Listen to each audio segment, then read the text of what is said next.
Here we go. Another shot of the new coop. One of the things that I've been messing with and been having issues with is rats. And so basically here's the old coop. And here's where the rats were getting into the old coop. I mean, this is like a 1 inch by 3 inch. These are 1 inch by 3 inch sections. And it sucks because rats can get right in. So what I've been starting to do is do the rat. Oh, that's interesting. Okay, sorry. Do the, I need to grab that. I need to put sand in it. I need to give it to the chickens. So I've been doing rat traps, which is good.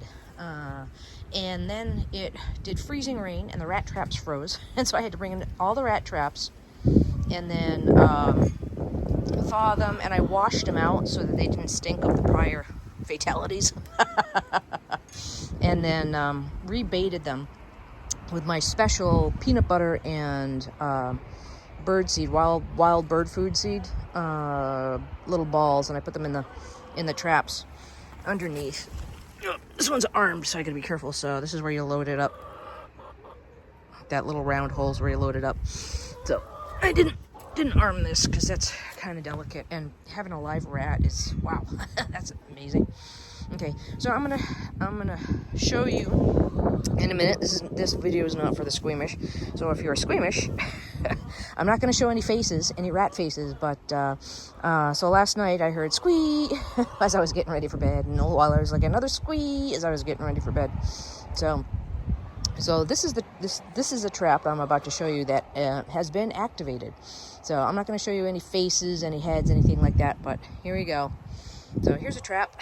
It has, that was down next to the chicken coop, the new chicken coop, not the old chicken coop. And you can tell, this is how big my hand is. So the rat butt goes from there, and the head's there. so yeah, so this one worked very well. So I'm not going to show you anymore. I'm about to put them in put them to rest in a nice little plastic bag. Wrap it up, put it in the trash. And then the other one was down here. And so basically my big thing is, if I'm not going to have, I can't show you that big one. If I'm not going to have that, so this is a tunnel trap. So cats can't get in it, dogs can't get in it. So that's fairly safe. And of course the live trap is safe. So cats can't get in it and stuff. But I also have these snap traps. And these snap traps, I'm not going to show you any heads. These snap traps are fairly effective as well. So yes, you can see the little thing. This thing is huge, awful huge. And I am not showing you the heads to protect his identity. If YouTube pulls it and gives me a strike, oh well. But that's what I'm dealing with, and this is like reality. So the reason why I put this up, these are the dog crate. This is the dog panels. So I put up 4 panels, and then I put this one up on top. And the reason why I did that was because I didn't want any cats getting in. So that's why. So I have other traps around the yard. Excuse me, I'm getting up by the road. So I have other traps set out. Same setup. Give the 4 walls and the top so that the cats can't get in, raccoons can't get in, anything that I don't want it doesn't get in. I just wanted enough space for the rats. So anyways, so yes, I continue to have a rat problem. They are still coming up from the from the mall area. The mall has stopped doing poison bait traps because the other critters are eating the dead rats and getting sick, and they've switched to snap traps. But we have a pretty bad widespread issue in town. Oh look, the sun is cresting over the horizon.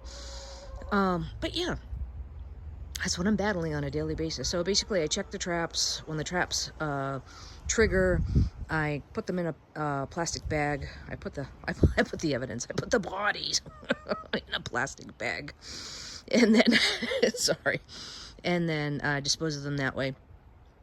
But then I re-go out and I clean the trap. I reset the trap for the next one. And at one point, one week I had like 8 rats, a mouse, and a vole. Just like, it was bad. But yeah, all things that are kind of the scourge of living in a town, living in a urban area. So, but being a homesteader, you have to figure out what works in a homesteading town, and what works for you, because when you keep animals, when you keep livestock, you have the grain, and when you have the grain, you get the rats. It's a great attractant. So my solution is to bring in at night, after the chickens go to bed, I put the chickens up in the coop. I close the coop, the door to the chicken roost. I close the door so the rats don't get in, and I grab those buckets of grain, and I just pull them in the house, so there's nothing for the rats to eat. So they might smell a little bit of when the grain buckets were in the coop, but they could, you know, even if they got in, they couldn't see anything, they couldn't get to anything, they wouldn't have the nutrients. They wouldn't get the nutritional value, because all of the grain is now in the house. so yeah, but anyways, that's the issue I've been having. I really don't know about anything else. I don't think I'm going to be the sole... This is a suburban area. People think they're doing good by preserving the environment, and we're going to have a compost pile. So we have a lot of people with compost piles that they just go out and they just take their kitchen scraps and they dump them on the top of the compost pile. And they go back in the house and they say, yes, we're helping the environment. But no, you're helping the rats spread from town. So, yeah. Okay, well, I'll wrap this video up here, but I just thought I would let you know, show you a little bit about what's going on. Rats are vermin, rats are bad. I don't think YouTube will give me a strike, but we will see. But anyways, I have protected the identity of each corpse, so who knows. Okay, alright, more videos to come soon. A little update on Mom. She's in the hospital, but I'll tell you more about that in another video. Okay, alright, I hope this finds you well. Sorry about the squick factor. Alright, take care. Bye.